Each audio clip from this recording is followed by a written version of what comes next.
What was your leadership style in Antigone? I would say I led impulsively, blindly, and emotionally. Unlike Napoleon, I made decisions without thinking about consequences. How did you feel about the string of events that happened after you sentenced Antigone to death? I regret the mistakes I made in making some bad decisions. I should have asked for the people's help and asked what they thought should happen to Antigone. There must be a balance between leading strongly and being led, however. Do you think Antigone's mistake of going against her edict cost her everything that she had left? She was foolish enough to let her pride go against the order and me. That led to her death and her loss of everything. So, do you think that the French people were in the same situation as Antigone, and how so?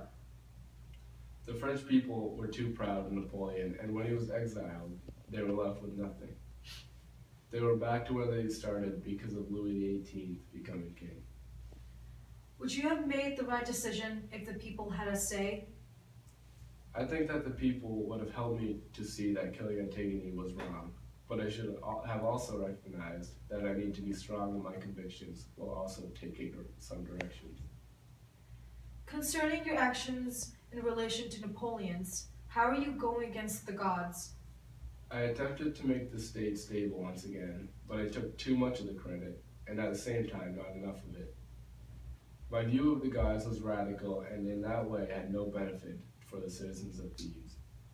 On the other hand, Napoleon was able to recognize that the revolution in France was hurtful and took the necessary precautions to change the dynamic of France. Why was Napoleon able to find success during his rule and still keep his people satisfied? Unlike me, Napoleon was supported by the people and was involved in their lives. He was able to retain his power while still having the support of his people. He would not succumb to one group, but instead, he gave equal treatment to everyone. So would you consider Napoleon's leadership as a model for other leaders? I would, because Napoleon was a person of perspective, and he understood the situation that Europe was in at the time. He knew the power of his enemies and was able to bring glory to France. How are you protecting your people from foreign enemies? I vowed not to stay silent if I see disaster coming upon my people, and I refused to become allies with common enemies. Napoleon also made sure he was protecting his people by going into and winning wars.